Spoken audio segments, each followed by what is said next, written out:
Buen día, República Oriental del Uruguay. Espero que te encuentres bien en el lugar en el que estés. Por lo pronto te voy encontrando en nuestras redes sociales. Te comunico esto todos los días. Lo venimos desarrollando en estos momentos del programa, en estos momentos históricos, a partir de esta temporada 2025, en la cual vamos notando, bueno, un crecimiento, yo te diría que muy notorio y exponencial del interés que hay en cuanto a los contenidos de este programa, en cuanto a lo que nosotros vamos proponiendo en el día a día desde esta actividad periodística, que intentamos sea, bueno, lo más profesional, de acuerdo a nuestras posibilidades, de acuerdo a nuestras posibilidades personales, a nuestras posibilidades, me refiero desde el punto de vista intelectual, desde el punto de vista metódico, desde el punto de vista disciplinario, desde el punto de vista de la ahínco, la concentración en esta actividad y respecto a todos los medios materiales que están a nuestro alcance para desarrollar esta actividad periodística que le proponemos a la República Oriental del Uruguay, esa que está absolutamente expoliada ya, que está sometida al imperio de una tiranía que va sofisticando con la imagen de una formalidad democrática, un Estado que aún nos deja ciertas libertades, pero que nos ha quitado un universo de libertades, colisionando directamente desde su sistema político, es decir, desde los funcionarios políticos que viven de la política, que hacen de la política una tarea profesional y empresarial, y que desde ahí, bueno, hace mucho tiempo entraron en colisión con los intereses normativos que nuestra Constitución plantea, confiere, manda, determina,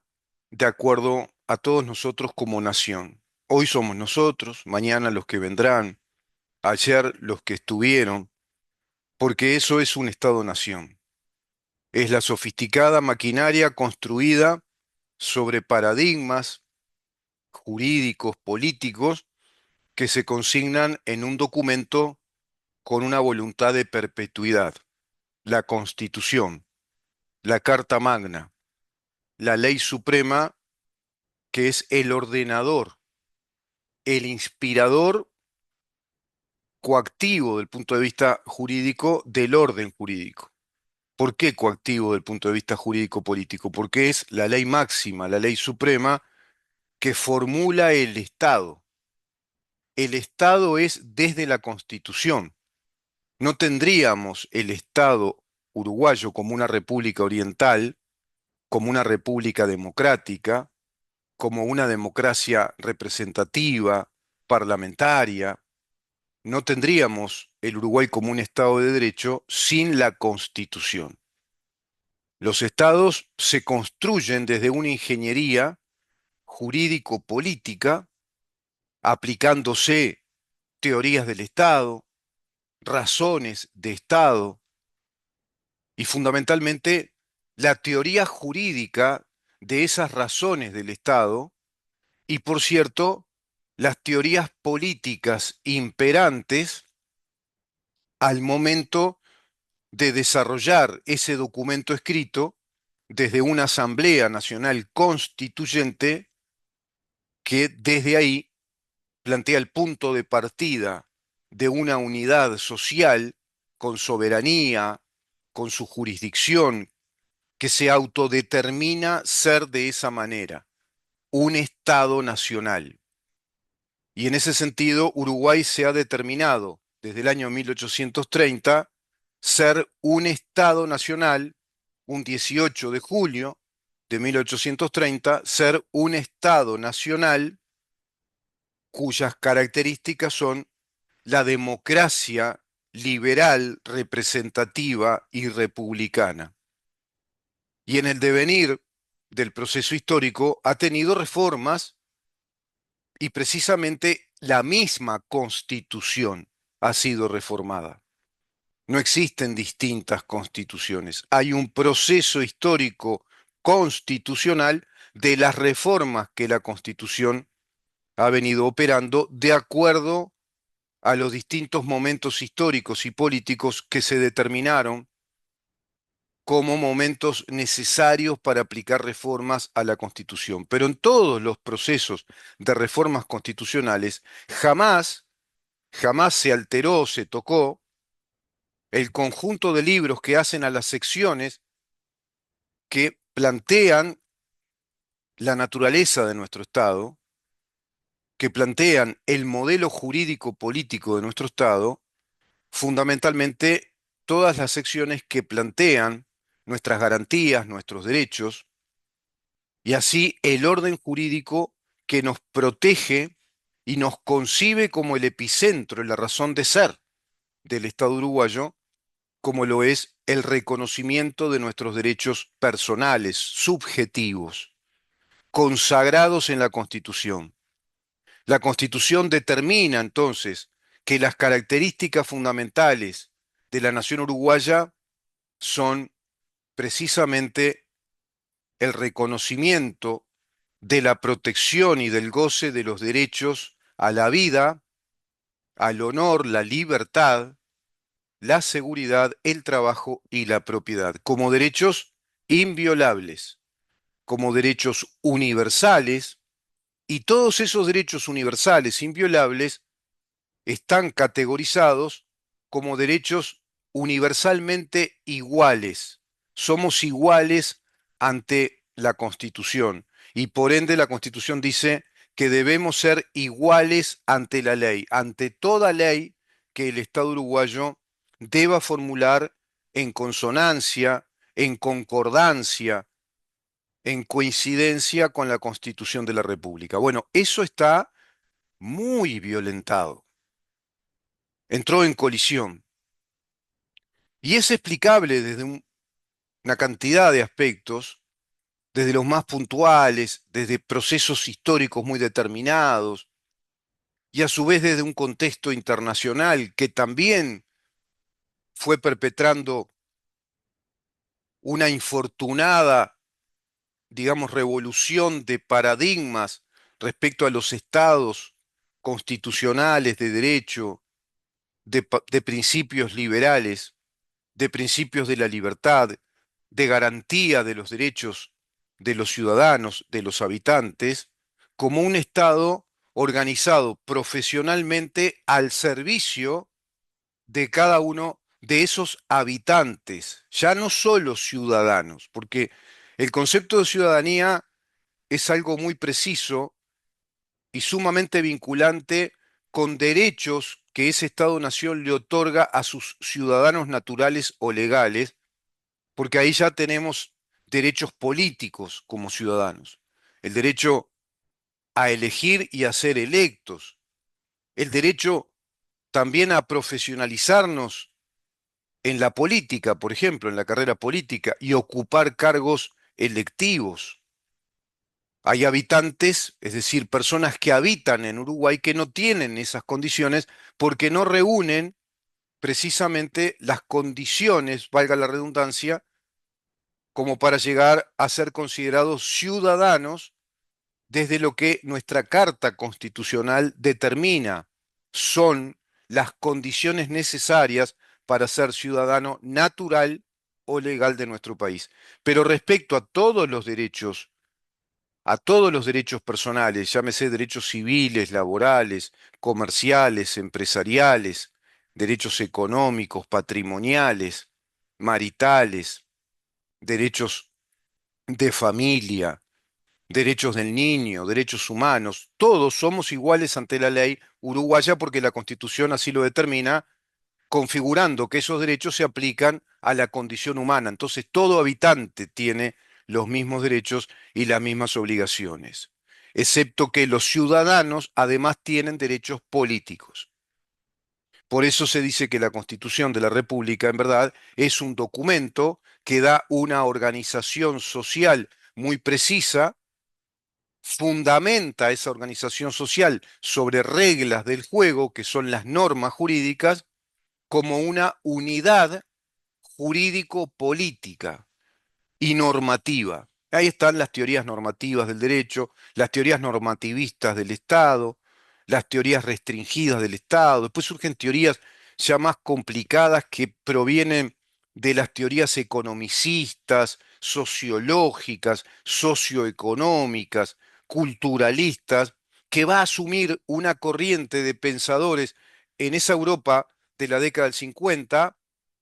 trasladándose, migrando todo ese ejército de intelectuales, de académicos,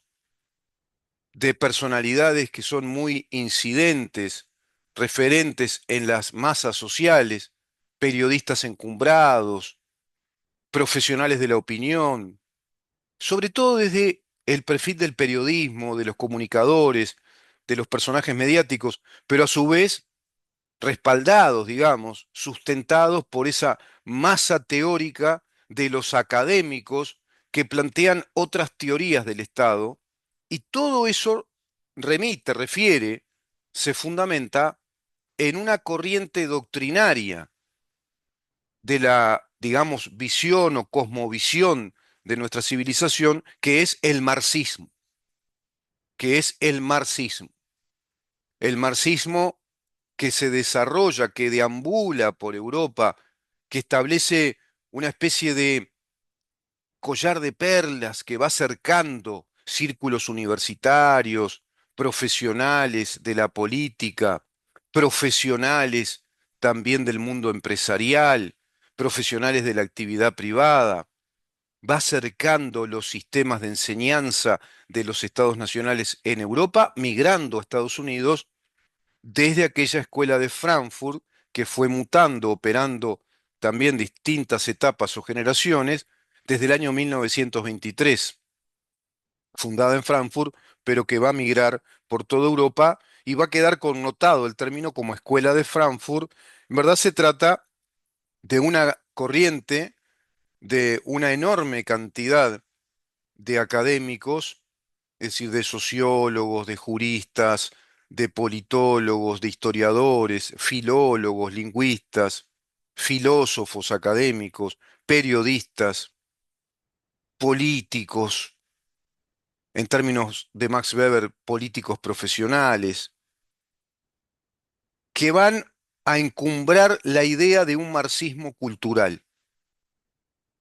Y se combina con eso, coadyuvante con eso de modo importante, como un motor que tracciona ese pensamiento, que incluso lo va sofisticando, que es una corriente también de pensadores marxistas en la Inglaterra de los años 1954 en adelante, que va a provocar un enorme impulso de esa corriente de pensamiento progresista marxista, asumiendo la línea revolucionaria del italiano Antonio Gramsci, es decir, asumir la cooptación de la superestructura que tiene socialmente, políticamente, el Estado nacional como un Estado de derecho. Y la superestructura es precisamente sus instituciones, su poder legislativo, su poder judicial, su poder ejecutivo, y desde ahí, una vez tomado el Estado por esas fuerzas marxistas culturales, van a irradiar esa transformación de paradigmas, le llaman ellos,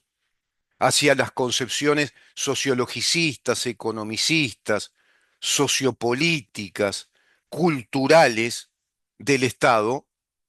erradicando los paradigmas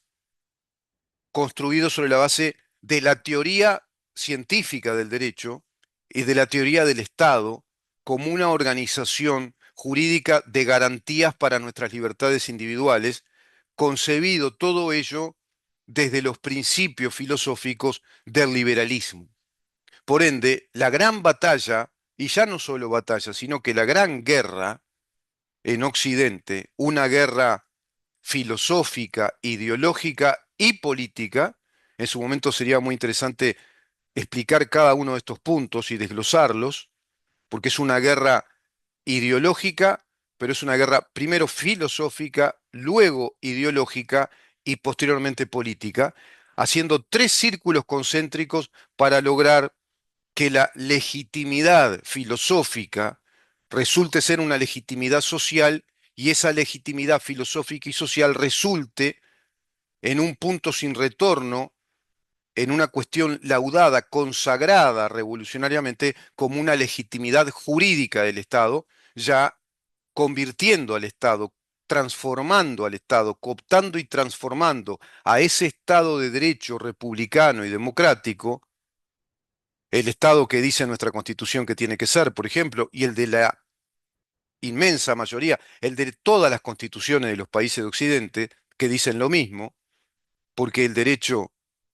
a pesar de mucha gente, es una de las ciencias más universales de todas las ciencias, porque los principios jurídicos son los mismos si remitimos a la condición humana y a la necesidad de que se nos reconozca libres y a la necesidad de defender la libertad todos los días, como diría Thomas Jefferson, y que la libertad es un ejercicio pleno de responsabilidades individuales, por eso tenemos derechos y tenemos obligaciones.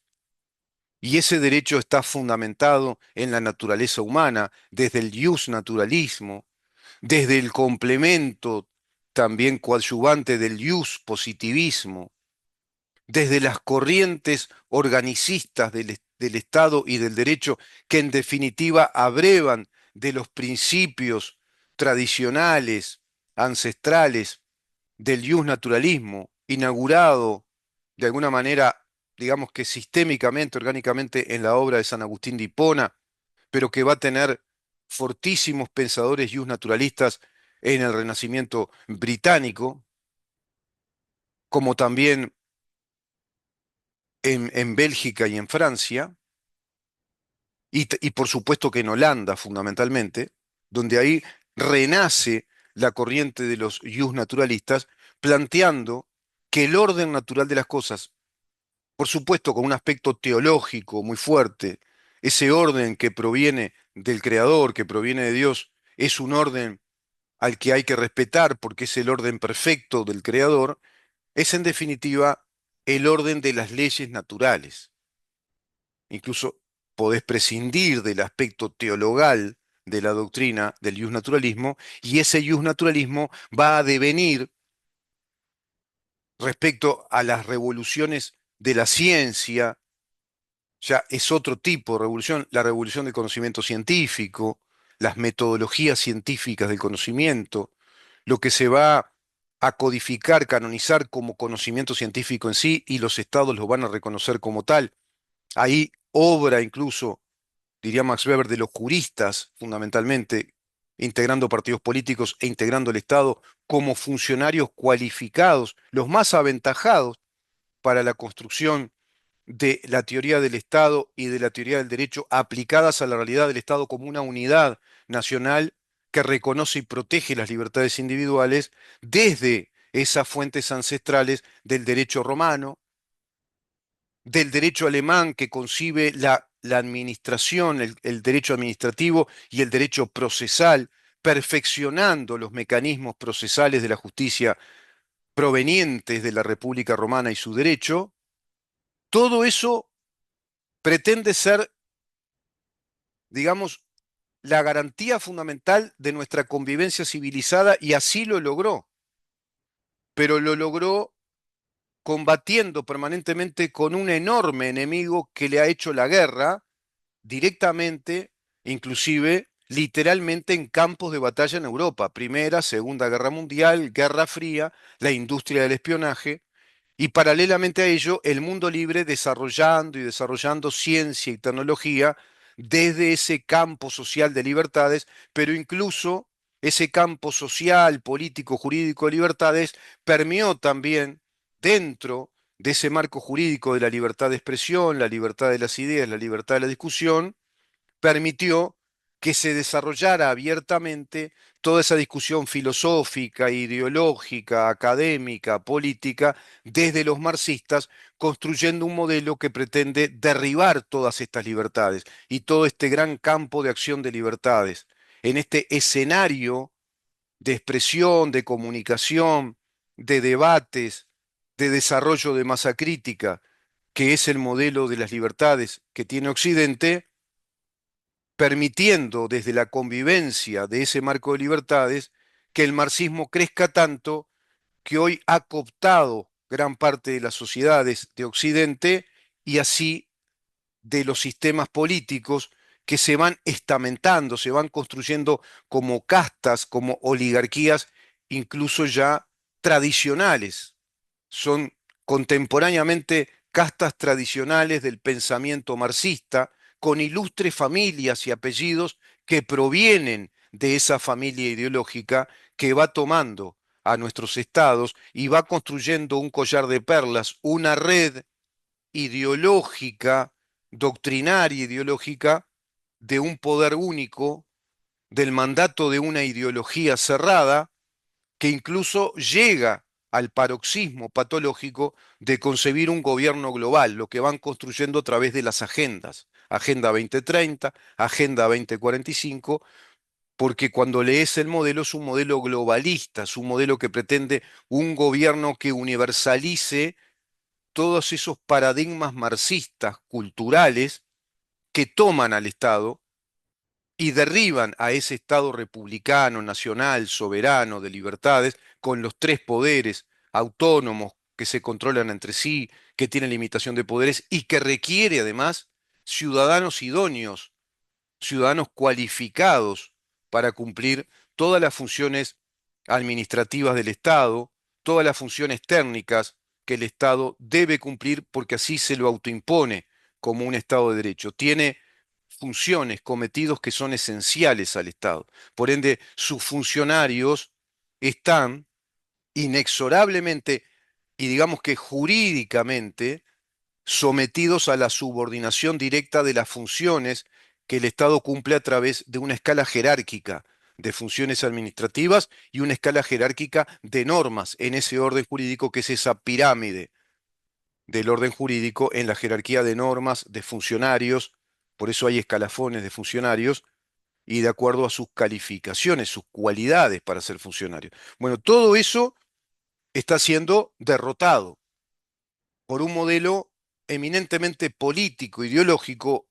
al cual no le interesa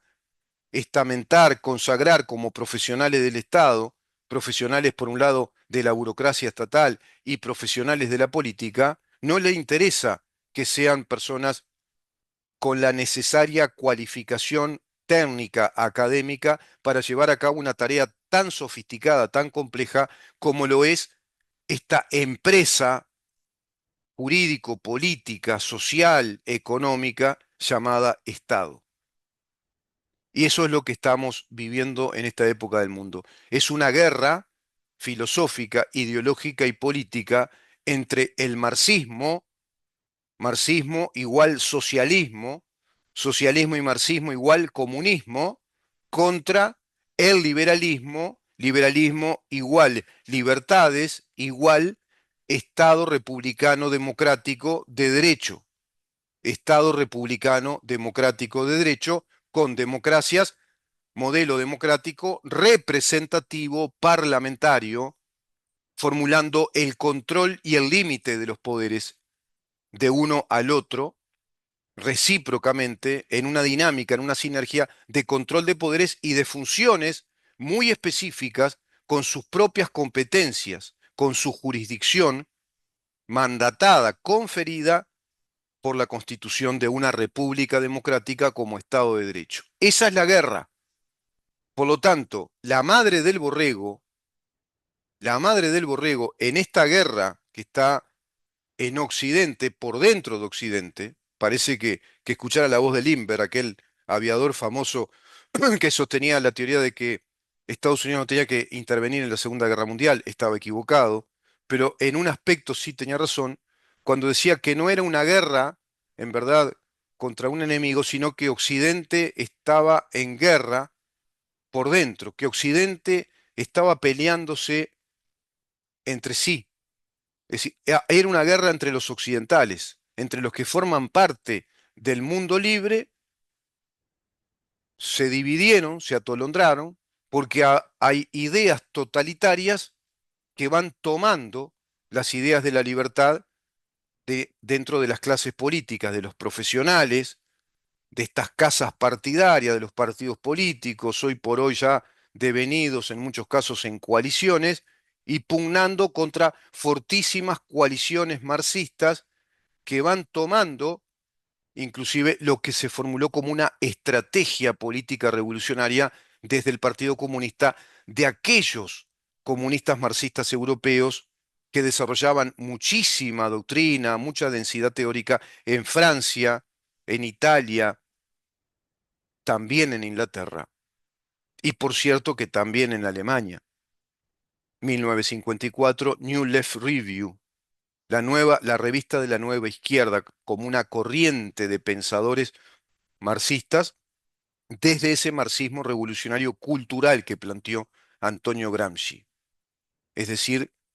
cooptar la superestructura, tomar la superestructura. No ir directo por las armas a tomar al Estado a través del golpe de Estado, como planteaba Marx. Y así lo hizo Lenin con la revolución bolchevique.